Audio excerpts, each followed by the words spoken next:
First off, I just want to apologize for my last Pokemon video. I feel like the point of that video was completely lost in my script, and I do feel bad about that. It wasn't meant to be not safe for work or furry slander. Trust me, I could care less. What I wanted to convey was that these mons weren't ruined at all, while talking about what led to people having these ideas about them to begin with. But I took like a 40-minute script and cut it down to 17 minutes. Also, it was totally clickbait, and you guys deserve a lot better than that. I made a mediocre video, so next time I'll do better. In fact, I'll try to do that right now. To most Pokemon fans, it might be apparent that the series has quite a fascination with horror tropes. I wouldn't say it's a franchise staple per se, but when a creepy location or ghost girl shows up, and there is a lot of them, Pokemon fans aren't usually surprised. And if we're talking about in terms of world building, it's probably because sending your 12-year-old into the world where there's actual gods that roam the land is inherently a bad idea. Like, no wonder there's ghosts everywhere. Regardless, these little snippets of horror are typically a big hit with avid Pokemon fans, which is pretty great. I love when games that aren't inherently creepy or scary have little nods or horror tropes scattered within them. It's a lot of fun and can add quite an air of mystique to the universe the game's trying to create. And this has been something the Pokemon series has done a pretty good job with. As with every new haunted happening or location, the fandom is there ready with new theories to try and figure out the deeper implications of these events. And while there probably isn't any true deeper meaning behind some of these, beyond a Game Freak employee thinking it'd be funny to scare the ever-living shit out of a random kid playing Pokemon late at night, they're still awesome and have led to a ton of fun fan theories, art, creepypastas, and the likes. And out of all the possible tropes, it seems haunted houses are one of their favorites. There's about 6 in the main series. That is, if we use the broadest definition of a haunted house, as I more so mean haunted buildings, but that doesn't sound as cool or iconic. Mind you, this is just the haunted buildings and not all creepy locations. Plus, if we wanted to look at like the anime, then things start to get really crazy. However, we'll just stick to the main series for now. Also because this video would be like 2 hours long. So today I wanted to look at every haunted house and building in the main series and see what horrors they truly hold. With that, we'll be investigating these asbestos-ridden haunted homes and scoring their spook factor using these simple criteria. Presentation, the general look and feel of the location, uniqueness, how unique or interesting is the location, and most importantly, the scares. How good are the scares? This category can be pretty broad, as we'll see later on. And obviously we'd be hard pressed to find any truly bone-chilling scares in Pokemon. So I was thinking, let's pretend we're actually investigating these places IRL, and then rank them based on how terrifying they'd be in that context. With that, let's begin. Since we're focusing primarily on haunted houses and buildings, we probably shouldn't count all of Lavender Town. I mean, that's a whole town after all. And to be frank, the Pokemon Tower is the most memorable aspect. It's the first haunted location in all of Pokemon, and well, it left quite the impression. Lavender Town itself does add to the tower's presence, with quite a drag and eerie vibe to begin with, especially on your first visit. And the inside of the tower is definitely creepy in its own right, with the tower being layered floor by floor of the corpses of passed away mons, which certainly adds a great deal of tension to the already creepy atmosphere. And to me, that is some great presentation. 4 out of 5. For uniqueness, that's a tough one. In all honesty, I don't think it's super unique on paper. The haunted town trope has been around for just so damn long. That said, the tower filled with corpses of dead Pokemon is definitely unique and should probably be the main thing we're looking at here anyways. So another 4 out of 5 seems fair. After all, it is a very intriguing concept that was executed quite well, especially for a damn Game Boy game. If anything, I kind of want to give it a 5 out of 5, but graveyards in general are an overused trope. But it is done differently here and in a unique manner, so I'll only subtract 1 point. Now, for the fun part. Or it will be, but to be honest, the Pokemon Tower doesn't really try that hard to scare the player. Seems a lot of the scares come from the sheer intimidation mixed with the notorious yet still quite frightening music, with it all culminating in an atmosphere that feels mysterious and, wrong. It's the reason Lavender Town was scary as a kid. Back then, we never knew what truly lied in the walls of that tower, and the mystery of the unknown led to those classic playground rumors, which led to even more unease. It's a type of scary we don't really get nowadays, not with how easy it is to just Google something you're unsure of. That said, I guess there's like 1 or 2 scares, if not simple ones. There's the girl standing outside of the tower that asks if you believe in ghosts, whereupon saying no, she makes a sly comment about supposedly seeing a ghost on your shoulder, which is likely a joke on the girl's behalf, but as seen in the Pokemon Generations anime, it might have been a bit more than just a joke. And I guess that counts as a scare. And it's decent enough, I suppose. At least considering how limited the games were, I feel like it does well to give the player just a bit more unease in a place that might already be off-putting. That said, beyond that, there really isn't many traditional scares to be had. I'm sure there's 1 or 2 things I missed, but nothing that really stands out. However, with all the tiny bits adding on to the already creepy feel, Lavender Town / the Pokemon Tower probably deserves a 5 for creep factor. However, every new incarnation of Lavender Town and the tower have been significantly reduced in creep factor, so I believe a lot of that original creepiness comes down to nostalgia mixed with the Game Boy's limited visuals and audio. So I'm gonna take a few points off and give it a 3. Look, I know the whole video will boil down to my opinions. I mean, scares are objective after all, and this is a weird video concept, but I don't want to be too biased out the gate. I grew up on creepypastas, meaning there is heavy underlying bias. Plus, to be frank, if I was stuck here IRL, I don't know if I'd be as scared as some of these other locations, just because there's a lot of people in town, and the tower, while unsettling, is still just a graveyard. Plus, for scares, like I said, there's not really much beyond the foreboding and kind of creepy feel. So I feel that's pretty fair, and overall still a really good score, especially for the first haunted location in all of Pokemon. Next, we skip a few games to Gen 4's Diamond, Pearl, and Platinum of the Old Chateau. Likely the second most well-known haunted location in the games, and for good reason. The Old Chateau is located towards the end of Eterna Forest, having the appearance of an old abandoned manor, but perhaps newly abandoned. Sure, there's vines crawling up the side of the manor, but besides that, it seems to be in quite good condition. However, that all changes when you go inside, where it's much more disheveled than its exterior, with trash strewn about the floor and tiles missing or rotting away. This mixed with the music, which is one of my favorite spooky sounding Pokemon tracks, it makes for a surprisingly creepy atmosphere. Maybe not as much as Lavender Town, but as I said, Lavender Town kinda has an unfair advantage there. Which all adds up to this place having a pretty good presentation. 4 out of 5. As for uniqueness, I can't really give it a great score. Yes, haunted mansions can be scary, intense, and much more, but due to that fact, they're also one of the most overused haunted locations in all of fiction, and therefore not very unique, even for 2006 standards when these games were released. So a very reluctant 2 out of 5. I feel that might seem harsh, but to me, the more we see of these common haunted locations in movies and other media, the more they feel they lose their luster, and definitely scare factor. Then again, in real life, the Old Chateau is a 10 out of 10 piss my pants worthy, but it's not unique in terms of setting. If anything, I'll give it a 2.5 as a compromise. That said, the Old Chateau actually has some dedicated scares. When entering one of the many bedrooms within the manor, you briefly see a girl look at the player from one of the accompanying rooms, as she then quickly turns around and leaves, disappearing and never being seen again. This is a very sudden and out of nowhere occurrence, and for first time players, it would most certainly catch them off guard at the very least, if not leave them feeling uneasy, as the previously thought to be abandoned home now seems to have someone want to guess besides the many ghost Pokemon. Beyond that, there's a similar event when entering the dining hall, where some sort of butler is seen in front of the player, who then floats off screen and disappears, even though that side of the room lacks any sort of exit. Yeah, not as good as the ghost girl scare, but okay, I suppose. It's mostly because the first thing we see when entering the room is the butler, and to me that definitely lessens the blow. Personally, I find the idea that there's a ghost in the room beside you much creepier, as it implies that when you leave that room, she could be anywhere. And the butler would technically have the same implication, but I don't know, he's really slow about leaving the room and kind of makes the entire thing feel a bit too played out to actually be creepy. That said, in real life, I would most certainly be getting the fuck out of there. So nonetheless, I am giving it a slightly lower score than Pokemon Towers 4, as even though it does have actual dedicated scares, I would say the Pokemon Tower is still more intimidating overall. So a 3.5 out of 5 seems fair enough. Overall, another good score, putting it just barely short of the Pokemon Tower in Lavender Town. Thankfully, we don't have to wait long for our next haunted house, with Pokemon Black and White 2 giving us the Strange House. Located before the bottom of Reversal Mountain, the Strange House is actually a Pokemon location I wasn't well aware of before making this video. Pokemon Black and White were actually my first proper Pokemon games. I played others before then, but those were the first ones I called my own. That said, I can't remember if I ever beat Pokemon Black and White 2. Definitely owned them at some point, but I can't remember if I beat them. So I rebought them. Maybe I can make a video out of it and try and find some sort of twist to make it more enticing.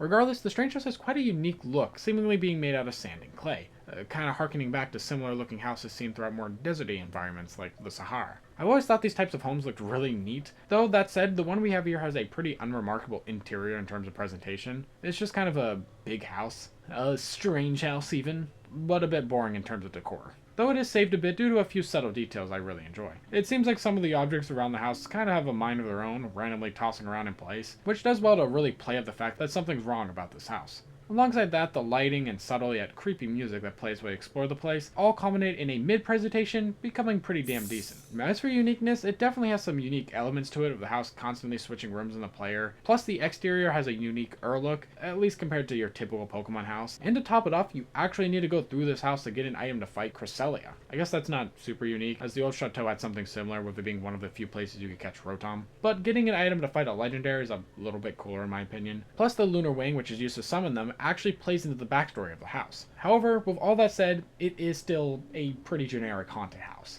and beyond aesthetic things is pretty similar to the old Chateau in terms of uniqueness. So another 3 out of 5. If anything, that might be a bit generous, but I do genuinely like the Strange House. For scares, we have, as I briefly mentioned, rooms shifting around as you re-enter them, with these different layouts leading the player to different trainers to fight. And in between those fights, you might just come upon a ghost girl. In fact, a ghost girl that was actually previously seen in black and white on Marvelous Bridge. I like that, that's a good little detail game freak, good job. Here we find out that she's looking for her family, yet they're nowhere to be seen. And as the player continues through the house, the girl appears a few more times, talking about her father once said in a nightmare to stay with him and forget about the lunar wing. Though upon finding the lunar wing ourselves, she actually allows us to keep it and tells us to go to Marvelous Bridge with it, where we can find Cresselia. Yeah, not really your traditional scares, as the ghost girl is not trying to scare the player per se and is instead a lost, confused soul simply looking for her family in the lunar wing, seemingly in an effort to stop her nightmares. As it said, the feathers of Cresselia can do just that. Once again, in terms of the game, this isn't particularly scary and instead is fascinating. However, in real life, this would be terrifying and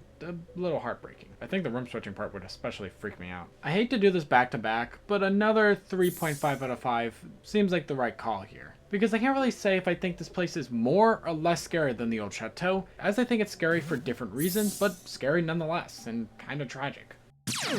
Once again, we didn't have to wait long for our next haunted house, is what I'd like to say, but Pokemon X and Y's scary house on Route 14 is just nothing, and I think that might be intentional. When you go inside of the house, you're met with an elder man. Not a ghost or anything like that, but instead a man with a story. He tells everyone that he found this house long ago on a stormy night. Needing a place to escape from the rain, he headed inside, and upon doing so found himself a terrified man alone in the corner. The old man thought perhaps he was afraid of him at first, but the scared man soon told him that it wasn't him he was afraid of, but instead the horde of faceless men behind him. The old man finishes up his story, then has the damn gall to ask for a tip. Yeah, this seems to be some sort of tourist trap. It's not haunted nor scary, but it is called The Scary House, so out of pettiness, let's judge it anyways. Presentation. It's a one-room house with generic creepy music and nothing special. 1 out of 5 because as petty as I am, I'm also generous. Uniqueness. It's 2 out of 5. I guess it's technically unique compared to the rest, but not in a particularly good way. Scares. 0 out of 5. The guy talks and the camera shakes. The characters themselves are disappointed by the house. Yeah, maybe we should have skipped this one, but it is a haunted house. Just instead of the real ghost chasing you around type, it's the neighbor's house and good old Peepaw is telling stories about ghouls and goblins again.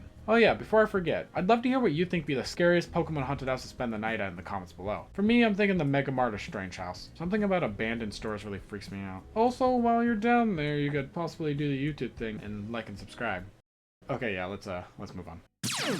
Coming to the Alola games, we have the Trainer School. No, seriously, the Trainer School has some weird shit going on behind its walls. You see, in the Ultra games, there is a rumor about ghosts appearing at the school at night, and upon visiting, after completing Hollow's Grand Trial, it is now bearing of trainers, and the music is off-putting and eerie. Actually, probably one of the best horror music tracks Pokemon has ever gotten. I really like it, to be honest. There, the player meets a girl with a Drifloon. Yikes. If you know Pokemon lore, then it's safe to say this kid is definitely dead. Regardless, she tells the player there are 7 mysteries within the school, and how she wants you to investigate them. This is probably one of the cooler setups for a horror situation. Taking place in an already established area that the players previously explored makes for an interesting set piece, and while the appearance of the school is the same, sometimes it's eerier for a haunted location to simply be haunted and not look any different. Not every haunted house needs cobwebs and broken windows. In fact, it might be a bit scarier that it looks pristine yet is still inhabited by a ghost. So I feel a 4 out of 5 for presentation is fair. Jeez, I am giving out a lot of 4 out of 5s. Meh, whatever. I like them. For uniqueness, I don't think schools are very unique for haunted buildings. In fact, they're probably up there for one of the more common ones, at least for movies and shows. However, as I said, it being a place the player had visited previously and having mysteries to go around and solve makes for a wildly different experience from other haunted locations in Pokemon, and therefore make it unique overall. I'm thinking a 4.5 out of 5 seems appropriate, as while the school setting isn't super unique, everything else definitely is. It also might not be as scary as the others, but it definitely has a more interesting setup, so meh. Except Lavender Town. That probably should have gotten at least a 4.5 out of 5 for uniqueness, but I really do feel there might be too much underlying bias to do that, so sorry. As for the scares, I'm sure this does sound like quite the creepy little endeavor. However, we soon find out that most of these mysteries are just miscommunication, and in reality are really just people working or wandering around the school at night. Like a janitor and his grimer, or a teacher trying to fix the PA system, or a girl incinerating love letters.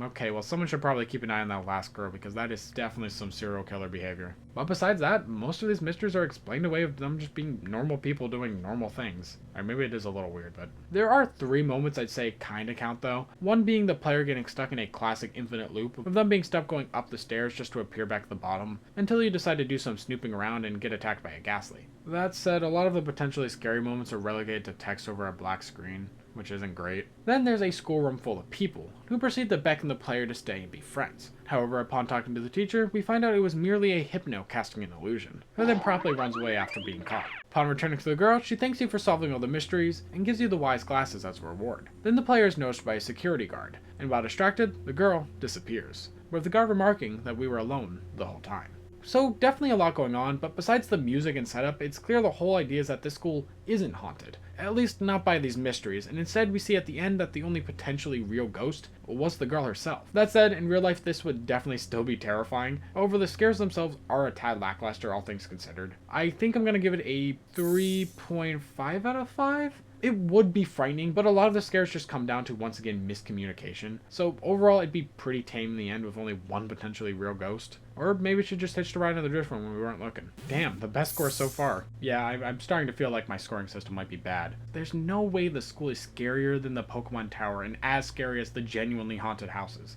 Though, I guess being at school at night is as scary as it gets. So, I guess it tracks actually.